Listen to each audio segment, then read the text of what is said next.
All right, good afternoon and good evening to our brothers and sisters in Liberia. We say welcome again to Liberia Sharise.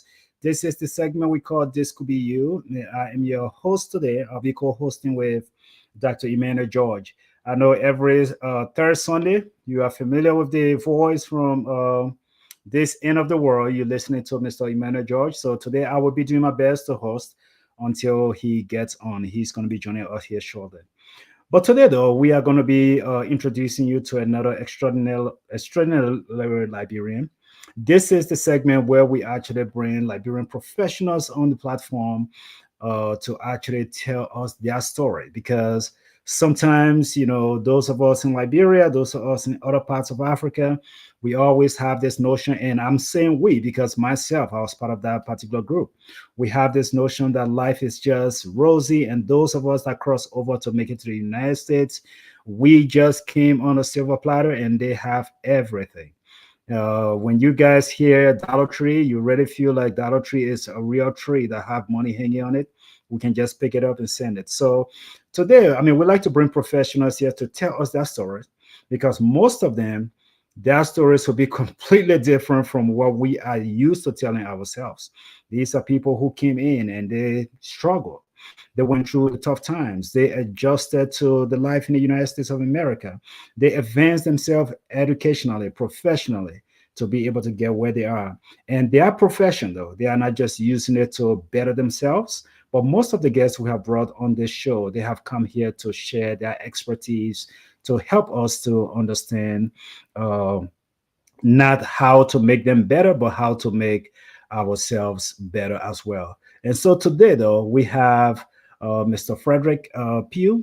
He is going to be joining us. I always want to say, those who are financial advisors or those who are financial professionals, they come with lots of expertise. I mean, in this country, maybe not even just in this country, but country like ours in Liberia, people need to be able to prepare themselves. They need to be able to do something for themselves financially, And I'm not going to take too much of our time here, but Mr. Peel is going to be introducing himself a little bit more. I will ask him to introduce himself a little bit more, and you will get to know his background before we get started.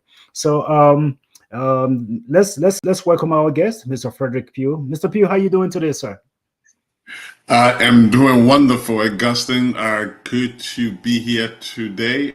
I am glad to meet you for the first time today, Yeah. and opportune, very very privileged to be on the show. And let's get it going.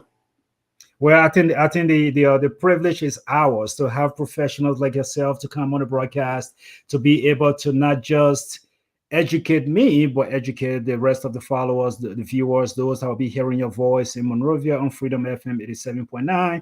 Like I was saying, when I see that title, licensed professional, financial professional, that is a big deal. So go ahead and just tell us a little bit of yourself, introduce yourself, and then we'll get the show on the road. Man, Augustine, I don't know how much time we have, but I'll do my best to compress it to a minimum time. Introduce myself. Hey, my name is Frederick Peal. I am a humble servant born out of Bombay Hills, Bombay County. And then I lived in Bong Mines. They say all good things come from Bong Mines. I went to school, graduated from the Bong Town School in Bong Mines all the way back then in the 80s. And then went over to the University of Liberia, where I studied accounting, graduated with a degree in accounting and business management. And I came to the States and was opportune to go to and graduate with degree in hospital management or healthcare administration from the Georgetown University in Washington D.C. After that graduation, I was opportune to manage a couple of hospitals, including the Howard University Hospital, Providence Hospital. But I was not satisfied with those accolades. I wanted to do something different. I was always a serial entrepreneur and business owner, and so I, at the time, started to educate myself and get passionate about insurance, life insurance. and other insurance products. So I did get licensed and started to pursue business in that area part time. I did that part time for many years while I was doing hospital management, and migrated to the Dover, Delaware area while managing the Bay Health Hospital. I was doing this business part time, and saw that I was doing pretty good, and so I decided to venture into that full time. And so I have a business, a brick and mortar business in Dover, Delaware. And I also have a business doing fintech, mobile money and payment processing to Liberia or Africa. That's called Canna Cash. That's a different conversation. We can get into that later, Augustine. But I am here in Dover, Delaware. I am married to wonderful Sino Peal. Sino is also from Bone Mines. And we have 3 children that are here in Delaware, and 1 is in Virginia. So that's my story, and I'll be glad to delve into the professional part of why I'm here in due time. Awesome, awesome. You know, it's the first time I'm hearing that every good thing comes from bone mines. I've always heard every Yeah. good thing comes from Cape Mount, but I don't know. But no, That is debatable. That is debatable, Augustine. But it is already established. All good things come from bone mines. but good to have you here. And you know, as you were speaking, just just giving or just a synopsis of who you are and your background. You know, I couldn't help but just get super excited because my co-host, the guy who is doing all of the technical stuff behind the scene, Mr. Emmanuel Sapalucia, healthcare management is super dear to his heart, and he has a whole segment he does on the platform just speaking to the healthcare system in Liberia and how we can make it better. So maybe you and he can connect on that at some other point in time. I'll But be no, glad to. Be glad to. as I listen to you though, you talk about your experience from the 80s. When did you migrate to the United States? If you don't mind sharing that, like what year? I Augusta, it was a difficult time. It was right at the start of the civil conflict in Liberia, 1990, Oh, wow. when I left just before all hell broke loose. Okay, and so let's speak to your personal background. You know, as you introduce yourself, you talk about, and you didn't have to say it, but just speaking with you, I know definitely I can tell your humility is kind of showing out. Is actually is we can see it, but as you introduce yourself as this your humble servant and all of that, I couldn't help but to think of this. Let's talk about the family background a little bit, maybe your parents' background, because most of the time the notion is, or the preconception is, those of us who made it from Liberia to the US, our parents were rich and we had all this money. And so our parents had the resources to take us from Liberia and bring us to the international level. What was your background like growing up as a young person in Liberia? Augustine, thanks for the question, and it is great to share that part of my story. Part of it is I wish my parents were alive today, just to enjoy the fruit of the labor. Both my parents are deceased. Came from a very humble background. Uh, um, 9 sisters and 3 brothers. Yeah, it was a very big family, Augustine. We grew were born in Bumming Hills, and like I said, and we moved to Beaumont when I was 3 years old. No silver or gold spoon to boast of. Just a humble parent. My mother was a homemaker. My father worked as a contractor with the bone mining company, not as a contractor, but with the contracting department, senior staff with the bone mining company. And we went to school after graduating from a Bonetown school. I was fortunate to get a scholarship and while I was at the University of Liberia as a peer advisor. I don't know if anybody remember the title peer advisor. I became a peer advisor, and therefore I was entitled to a full scholarship.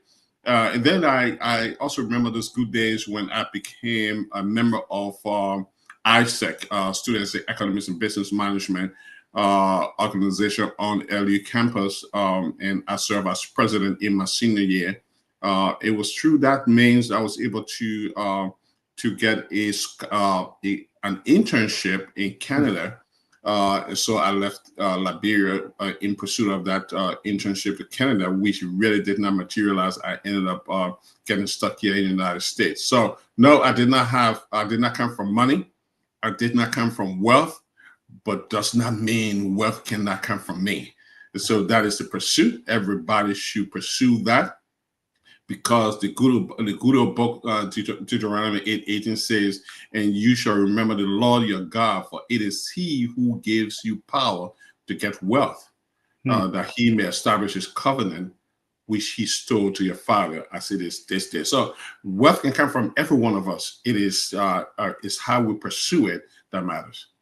Oh wow, thank you, and again, my condolences to you for the passing of your parents. But as again, just listening to you though, one thing that is very consistent, just from the introduction into where we are, is your pursuit of knowledge. Even from Liberia, I can see that education was a big part of your experience. Education was your drive. But I don't want to just sit on that for a second. What actually motivates you to just keep pursuing and keep pursuing educationally? We'll get to the professional part of it, but I just really want people to know your background, because look, I was talking to a friend in Liberia who has a master's from the University of Liberia, and they got another program that they just certified themselves in. However, they just can't find a job, and the discouragement there is just very discouraging. And I was just telling him, I said, if you can find a job, create a job.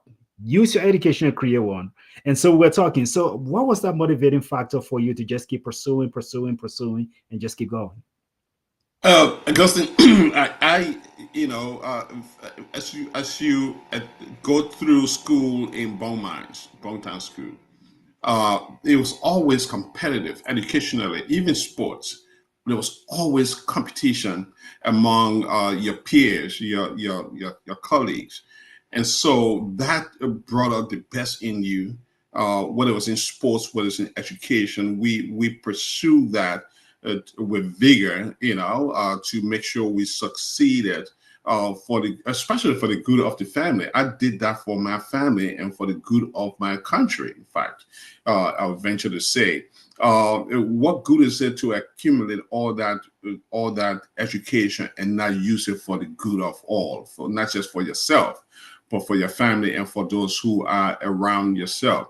And Hmm. so when I was opportunity to come to the United States, it was still a pursuit of higher education, because there comes a time when the jobs that are available are being chased by those who have master's degrees, even Hmm. doctorate degrees. Yeah, Those bottom level jobs are being pursued by those with master's degree. And so, if you want to get a shot at a decent ground level job, you got to get the best education you can get.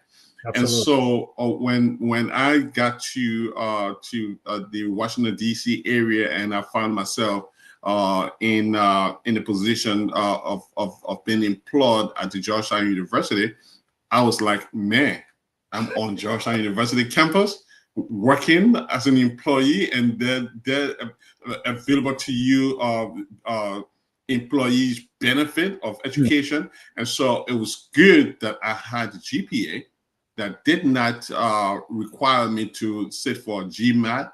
And so the sky was the limit. So I enrolled at Georgetown while I was working as an employee at Georgetown University, and was able to get my master's degree. But then I was looking for master's degree in accounting, but I was a tax accountant already. I was already doing taxation in the United States for a couple of years. And so there was not a taxation master's program at Georgetown. And my next best choice was, I was always attracted to working in a hospital as an accountant.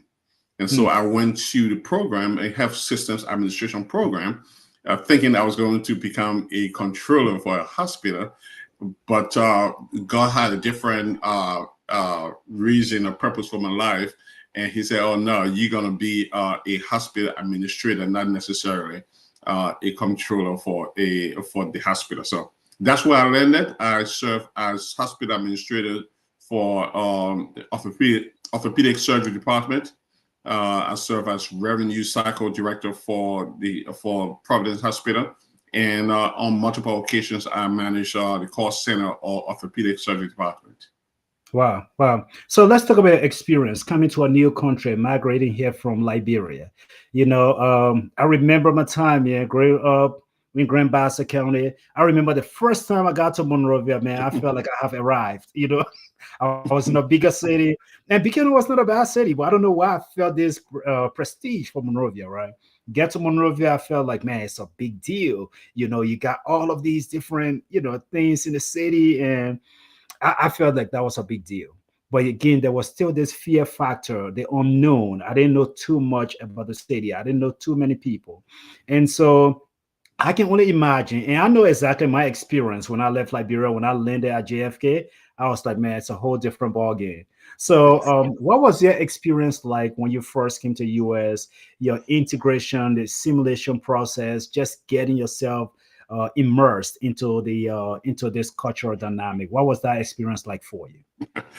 It was tough, Augustine. I came to the United States, landed at JFK airport, and stayed in Queens, Lefrak City, with one of my older sisters.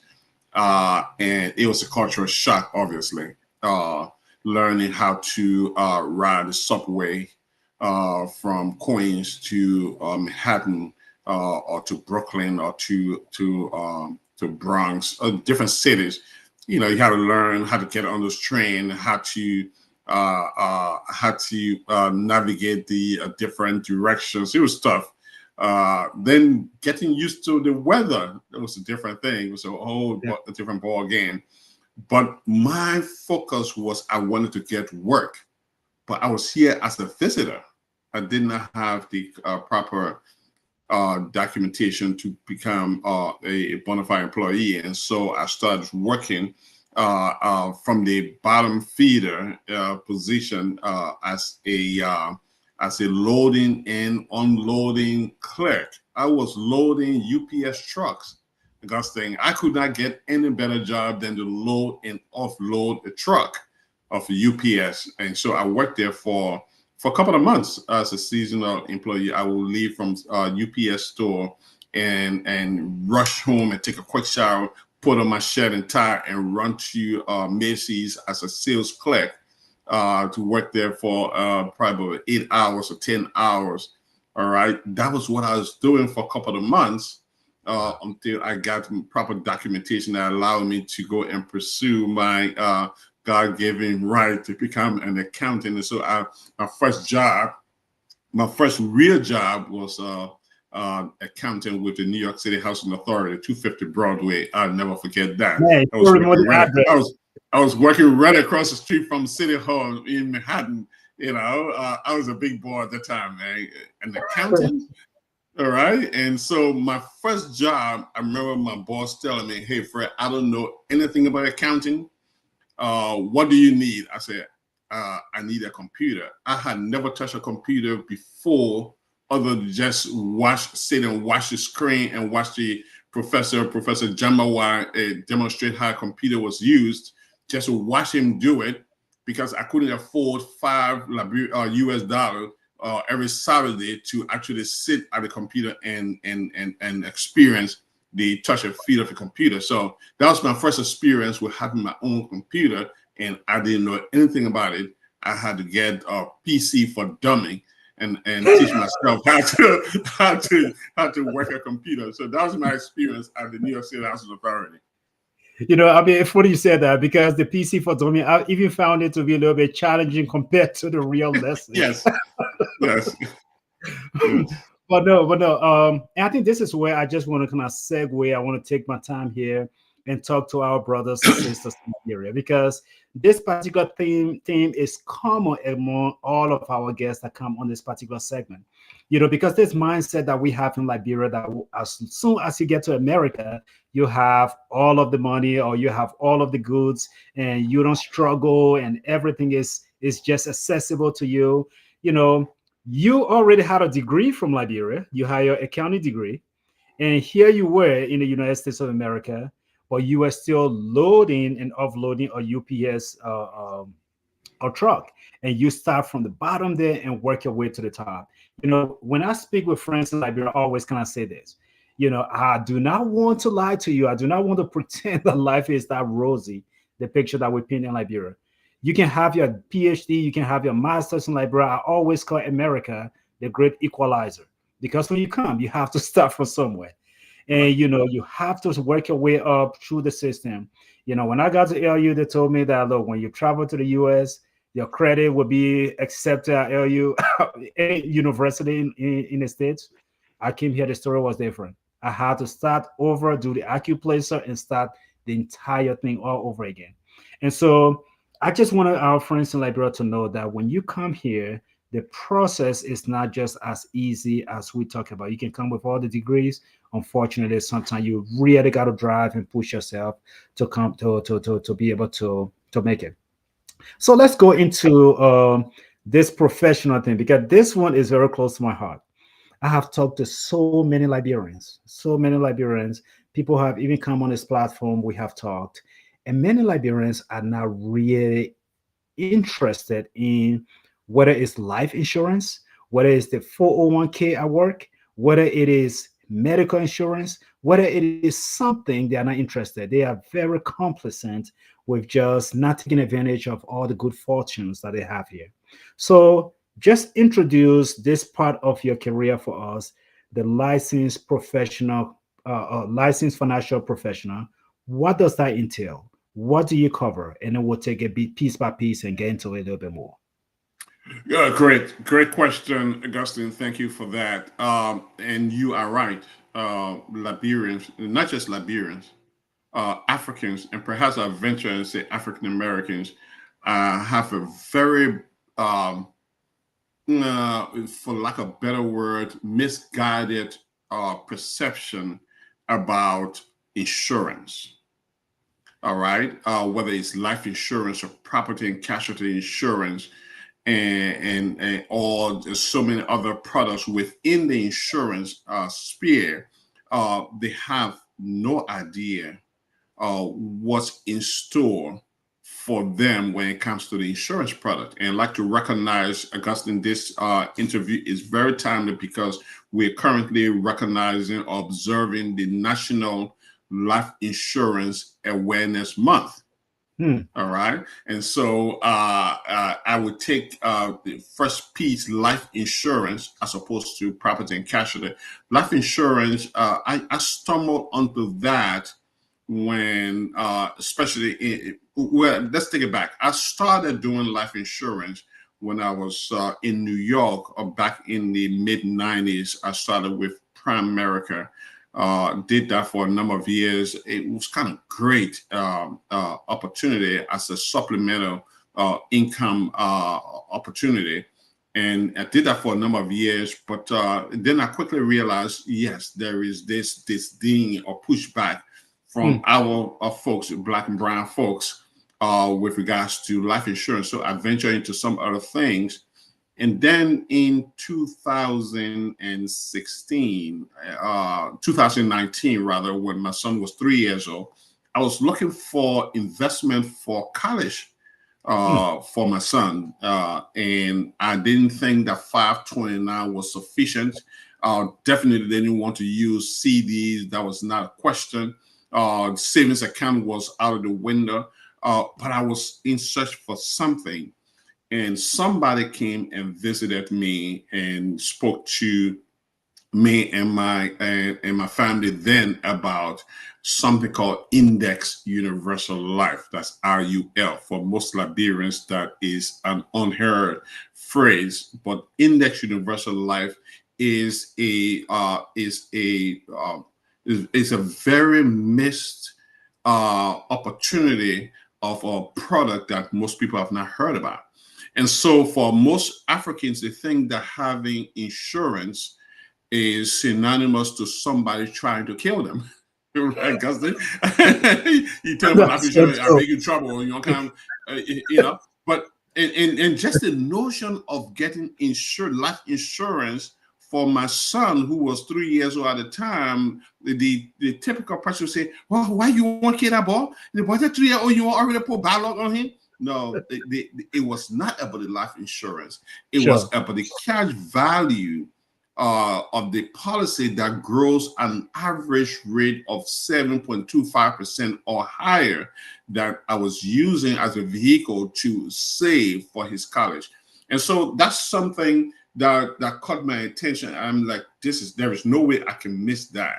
Yeah. And so when the lady presented to me in the illustration and how it worked, I said, man, I need to get that for myself. And so I did, and it was a different story how I even got involved as a result of that conversation. I got involved with life insurance business again. So for Liberians, it's a missed opportunity.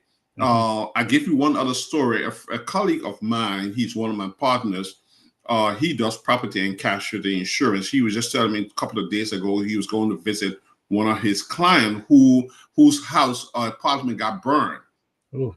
And this guy, he said he was after this guy for almost a year and a half trying to convince him about the importance of having a rental insurance. And this guy begrudgingly took the insurance, paying only $50 a month for his rental insurance.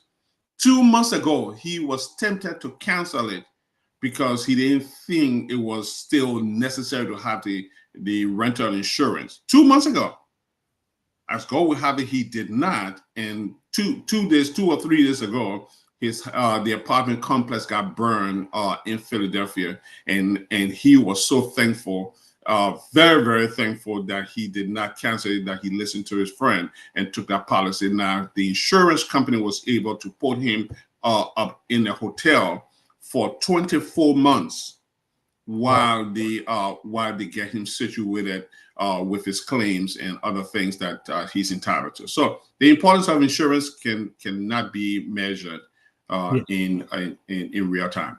And I really don't want to gloss over this because this is the core of our conversation today, just to encourage our brothers and sisters, especially those in the diaspora and those in Liberia can still do it. So I don't want to take it for granted. I myself, Mr. Peal, I got to tell you this. Come to this country, very complacent. I said, man, I'm going to do my 401k. And I was fighting people to join that 401k and said, my man, give me my money. I won't do no 401k. I said, look, you're missing out. You have no idea. But I was very, very, very blessed when I came. I had some mentors here. My uncle in Texas, Octavius Vala, he sat us down, talked to us about the importance of these things.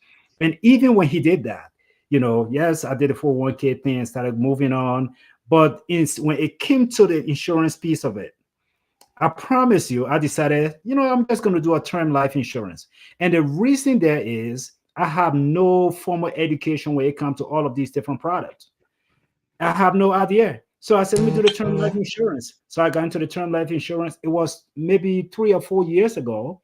A good friend of mine in Brooklyn Park, Minnesota, Johnson Dole, who introduced me now to this universal index that you were talking about. And I said, where have you been all my life? I didn't know about this. Yes. And so I Yes. became an ambassador. And so basically, if you don't mind just taking some time and talk about this term life, because even today, I still know a bunch of people that have this term life insurance instead of going to the full life or the product. So if you don't mind just taking some time and talk about that, talk to our people in the diaspora and just let them know before we move on. I don't want to gloss over this. It's super important. Great. Good question, Augustine. And it is so important because people just, if for lack of knowledge, people perish. All right. You have to take time to read the books because of a lot of the good information regarding Index Universal Life and some of the good things about the insurance industry are not advertised. Instead, they're in books Hmm. like this. All right. This Yeah. book is number one seller. Money, Wealth, Life Insurance. It's the number one, it was number one seller for many years, but nobody knew about this book. Nobody knew about it. All right. And why?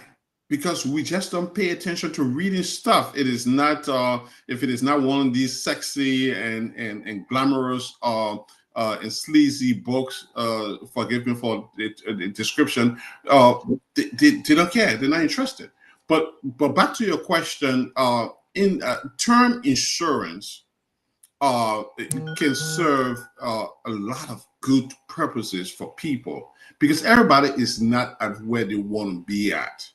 All right. If somebody might be in their final year in medical school or in nursing school or in whatever profession, and they are certain that, hey, within the next 4 or 5 years, I'm going to graduate and I'm going to get a really good job, making good amount of money. But for now, I need to protect my household, my family.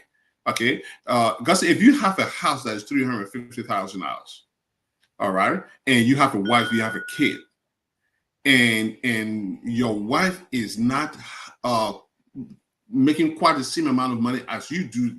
Your wife depends on your salary for a full sustenance. And if you don't have a life insurance to protect your wife and the kids and the house, then you are doing a disservice to her. All right. Absolutely. Give you one good example. We were in a team meeting a couple of years ago, and this partner of mine came told a story. She was talking to this guy from Togo. All right, he was living in Potomac, Maryland, very affluent area neighborhood, affluent area. She was talking to this guy about life insurance. He wanted insurance for himself, but it hadn't settled on the amount of insurance, what the premium would be. They had a back and forth with that, and then she stopped hearing from him for months. She kept calling, and he wasn't taking her call. So she felt like, Hmm. okay, this guy is blowing me off. He doesn't want the insurance. So she stopped calling him. A year later, she gets a call from his wife and said, my husband was talking to you about life insurance, but unfortunately, he was swimming in the back of the house. He had a heart attack and he died. And Wow. as we are, and she said, right now, as we're speaking, I am packing up my two boys and my daughter. We're packing up the house to move to my sister's house. Wow. Time, timing is so important. We have no control over time. Why am I saying that? Sometimes term insurance can serve a purpose for maybe 2, 3, 4, 5 years while you're preparing for something better, and then you can convert that term insurance to a permanent insurance, because term insurance is what it is. It's for a term, 10 years, 5 years, 10 years, 15 years, 20 years, 30 years. And once the term expires, that's it. You start all over at a higher rate, because then you are 30 years older, you're 20 years older. You have to get insurance with a premium based on your current age, not at the age you were at, right? Yeah. Even with the term insurance, Augustine, there are over 790 insurance companies in America, all clamoring for the 359 million clients in America. All 359 million. All right. So insurance companies are evolving. They are updating their policy and their benefits. All right. You cannot have a 1990 Toyota Camry to perform the same as the 2025 Toyota Camry. It's just going to be different, right? And Yeah. so, what the insurance companies have gone to do with term insurance is, some of them, not all of them, some of them have started to provide term insurance with living benefits. What that means, Augustine, if you have a term insurance with living benefit, you're living in an advanced world with advanced medicine. if you suffer a heart attack or stroke or cancer or any one of those critical illnesses, you more than likely you will survive. More than likely you survive, but the recovery period can be laborious. All right. So Yeah. while you have that critical illness diagnosis, all right, the insurance company can pay you 90 up to 90% of the death benefit. So you're Wow. alive, you have 90% of $1 million, that can be $900,000. Now you can focus on your recovery as opposed to you having a plain vanilla term insurance. You suffer a stroke or a heart attack, and insurance company say, well, sorry, you didn't die, so we can't give your family any money, right? Sure. And Sure. most people don't take insurance because they think it's somebody else who's going to enjoy it, not them. So we call this income replacement or income protection. All right, you still alive, you can take that 90% or 50% of that $1 million, if it's a $1 million policy, and focus on recovery while you're able to pay for your mortgage, your car loans, your student loan, your student or college funds, all those different things that you have. Because let's face it, when somebody is suffering from a critical illness, it is Mm. not the symptoms that's killing them, it is the worriness The stress. from Yeah. not having the stress and Mm. strain that is really exacerbating the symptoms that takes you to your early death. So that's what the difference is between term insurance, that's plain term insurance, versus term insurance with living benefit. But then you also have different, a plethora of cash value policies that we can get into. That includes index universal life, whole life, and other policies within the cash value realm. Okay. Well, thank you, Mr. Peal. I think this is very informational. It's very educational, and hopefully, our goal on this platform again is to make sure that the viewers who are listening, especially Liberians in the diaspora, you work too hard, you put too much, the 2, 3 jobs, and all of these things, not to take care of yourself. You'll be doing yourself a disservice, as you heard from Mr. Peal. But I want to go to the cost, because one of the things that most people, and Mr. Pugh, if you have a website, please just type it into that private chat area, or you can give it to us so we can actually put this on our website, on our page, because we would love for you to be contacted by individuals who will want your service. So if you have that information, please, we'll love to have it, and we can definitely have that uploaded to our page. But let's go to a Sure, call. sure. Yeah, Yeah. sure. I'm kind of very, very green when it comes to how your system works, but I'd like to give you a website address. It's Yes. community builders with a K, community builders. That's KOMMUNITY Okay. builders.com. Okay. All right. Sapalusi, I Right hope now, you just get write it down. Let's just load it to our page real quick. yes. Communitybuilders.com, right? .com. Yes. Okay. Right now, under management, under maintenance. It's been updated, upgraded. We bring a lot of information to our website. So give us a couple of days. It's going to be back up, but it is community builders with a K. Communitybuilders.com. Okay, so Sapalusi is going to go ahead and upload it right now to the link. He's going to put the link here. So those who are interested will definitely contact you and go from there. But, there's a viewer question here I want us to go to. But before we do so, I like to just go back to the cost.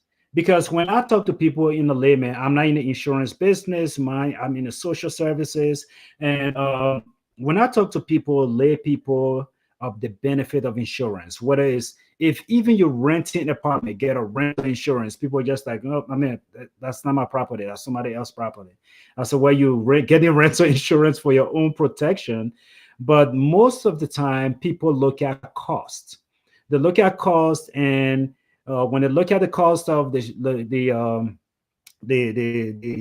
term life insurance, say, oh well, I can pay $300 a year. That's not too bad. But then when you look at the index universal and you say, well, you got to pay $250 a month or whatever, people look at cost. Can you explain when it comes to cost of these different products, the benefits, and what people consider to be a big deal? When you look at a big picture, it may not be a big deal at all. So let's look at cost. Is that a justifiable Right. reason not to Right. get the?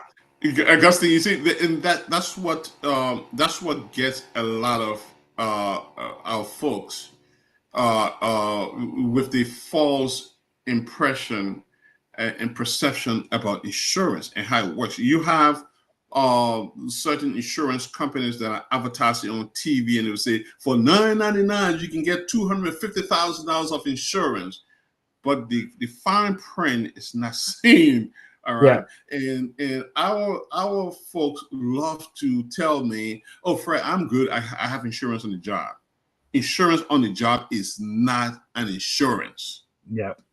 Less than 4% of people who have insurance on the job uh, uh, successfully get claim from death on the job.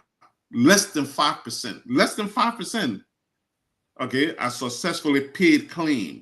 from job insurance, because there are different scenarios or stipulations on those policies. Some policies will tell you in fine print that you have to die on the death has to occur on your job. Why are you working for the You company? get Yeah. Why you're working for the company. Yeah.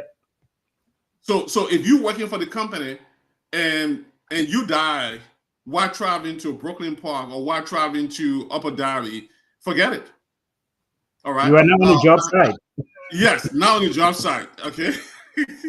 I have a younger sister, a good friend of mine. She's like a little sister to me. She's okay with me telling the story. I'm not going to call her name, but I had a conversation with her, and she said, "Fred, I'm good.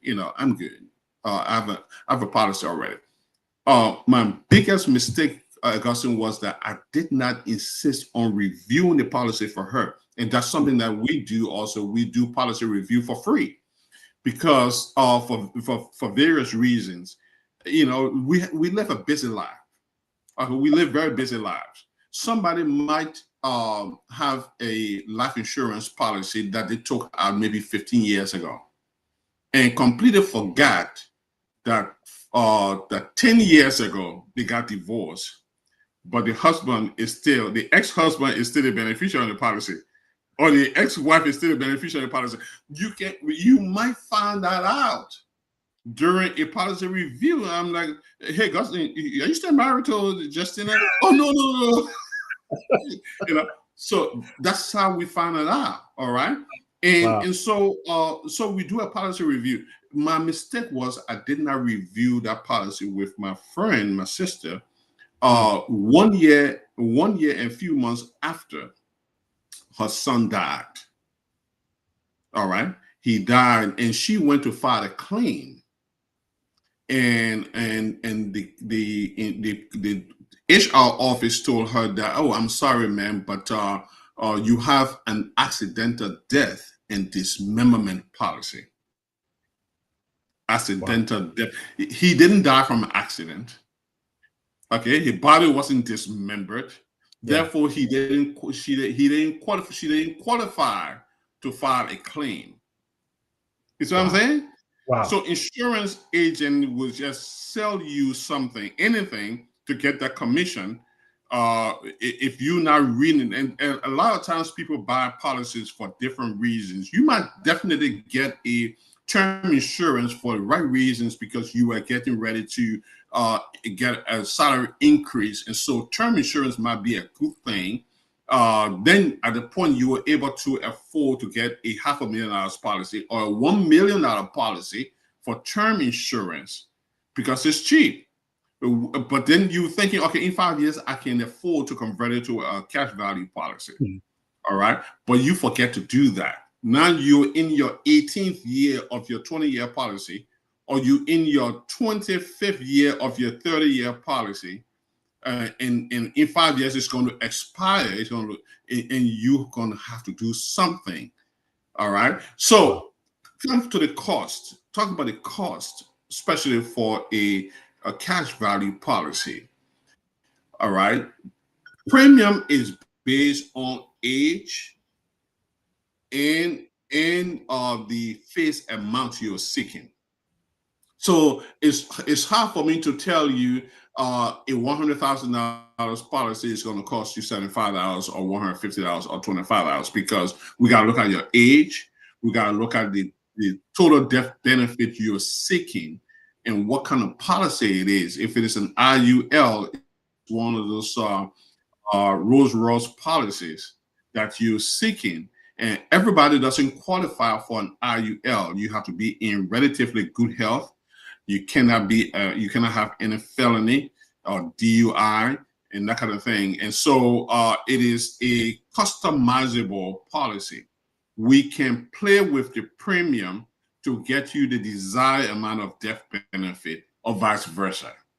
So whatever it is you're looking for, all right, we can design it to your liking. Now, the thing that we want you to understand is don't look at it as being expensive, because the IUL, Index Universal Life, it is a vehicle that allows you to take advantage of so many things.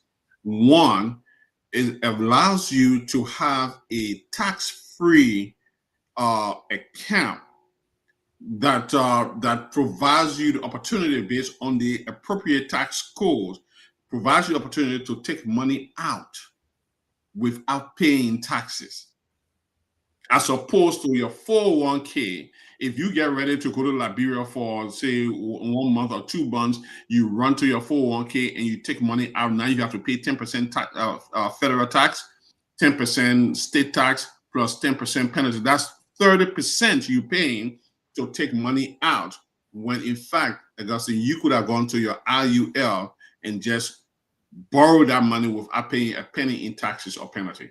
Wow. So yeah, so there's clearly, before I do this, I gotta run my mouth a little bit. I just Yes. love the fact that you and the missus, you guys are teamwork, man. As everybody is asking, hey, how can we contact you? The missus got right on and she said, there's the phone number. So she got your number in here. Oh, she's on. She's watching there. Yeah, that's my partner. That's my partner right there. That's my traveling partner. That's my business partner. Look, I'm telling you, she when I started back in this business, all right, when I started back in this business, never had a partner to give me such immense support in my business than Mrs. Sino Peal. See, now She's you're great. making me want to bring you back again February 14th. I'll bring two of your own food. Yeah, but basically though, I really want to get into this question here.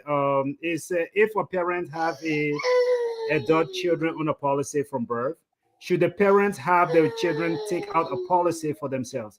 Sapolusa, if you can put that question out there so our guests can answer it. That question, Yes, if you address in the place.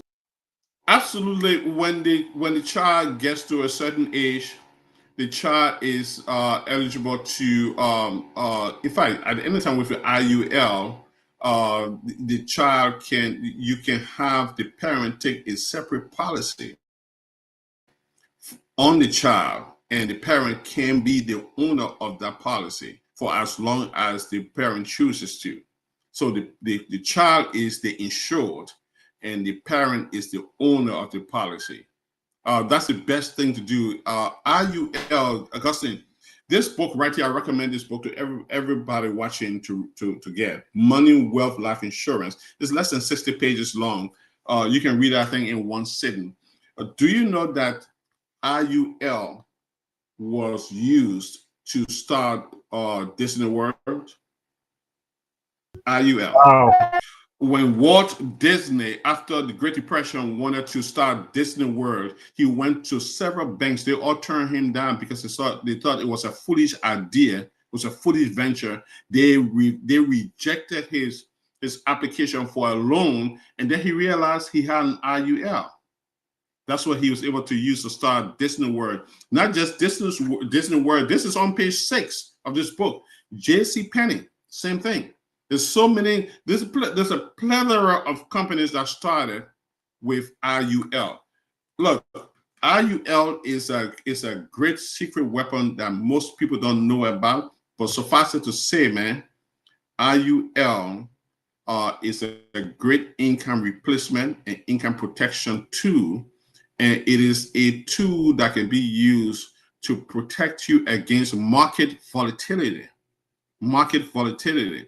Talking about having a diversity of in your portfolio, there's no greater diversity to have than to include IUL within your portfolio.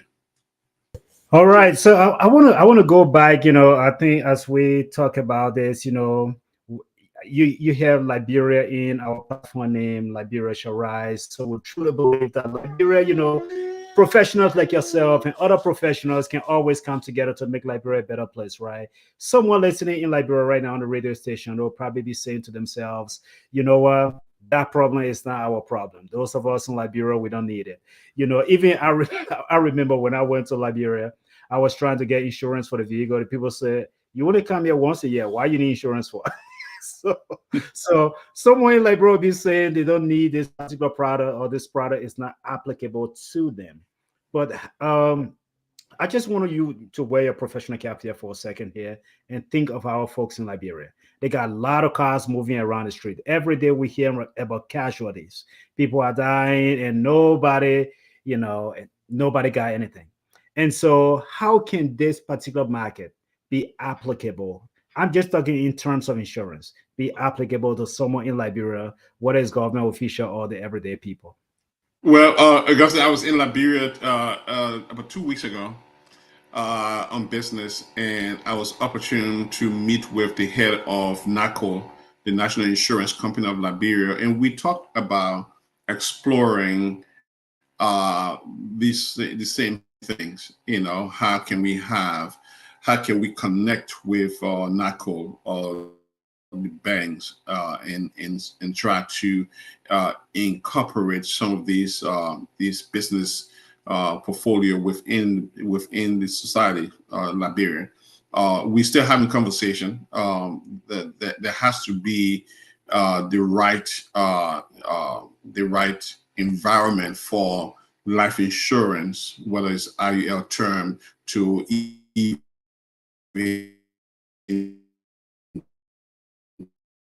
get started there in Liberia right now, to have a life insurance product the way we have it here in America. There is a life insurance scheme in Liberia, whether they're paying a claim or not. I doubt it seriously that the business can thrive in Liberia because of the underwriting difficulties that you will have to undergo. However, there are some other products like fixed index annuities that is really possible. I know our firm is working towards expanding to the African market in a very short period of time. But that will take some time. As soon as it's short, it will take some time for us to expand into Africa, including Liberia. It just requires solving some of the underwriting issues that they are facing to allow them to do that. So for those in Liberia or who think that this is not relevant, the property and casualty insurance market that's still in Liberia. Houses are burning all the time in Liberia, and whether the insurance companies, the property and casualty insurance companies that exist in Liberia are paying claims, that's a different question. But then there are Liberians who lived here and went back home that should not forget the importance of life insurance even while they live in Liberia. They can still have a policy coverage here in America that covers them while they're in Liberia because they're going back and forth anyway. And I have the ability to provide policies for over 100 different insurance companies. There are some insurance companies that will cover death even while overseas in Africa. So, it'd be great if you say you love your family, protect them by protecting yourself, getting a policy in America with us, through us, while you live in Liberia. That is possible, and I urge them to contact us and getting some information. We can explore that and see how that is done. And for others who have never been to America before, there's a strong possibility that you might have the opportunity to come to America. I'm hoping that as a result of this conversation, you will consider exploring and talking to your family members that are here now. Encourage them to get the information and get protected and protect their loved ones, because it is heartbreaking to see people dying and not leaving a penny for the surviving family after they pass on, just because of the lack of knowledge or selfish reasons. Okay, so we got about 3 minutes here. I don't know. I think my camera is gonna going off and on here, but we got about 3 minutes to end this broadcast. But if you were to take a survey of Liberians here living in the United States, or even in Canada, who have this great opportunity in the lab and they are not taking advantage of, it's very likely. I don't have anything scientific, but it's very likely you might find 1 in 5 Liberians who have not heard of these products, or maybe have heard, but they have no interest in it. What can you do to I get think us to that's a very generous number, Augusta. I would say 1 in 10 Liberian who've never yeah. heard about index universal life insurance, all right, or term insurance with living benefit. You can be a 6-figure earner or 7-figure earner if you don't have a tax-free account. Then you are leaving a lot of money on the table. You can have a great 401k or 403b or TSP or 457, any one of those. If you don't have even a burial insurance to cover you, and so that you leave the rest of your life insurance claim with your family as a legacy, then you're leaving something behind. All right. There is a great opportunity for folks to at least inquire about what they don't know or what they don't understand and get the information. Contact us at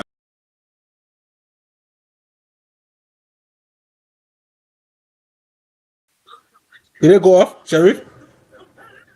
Yes, it went off. Oh,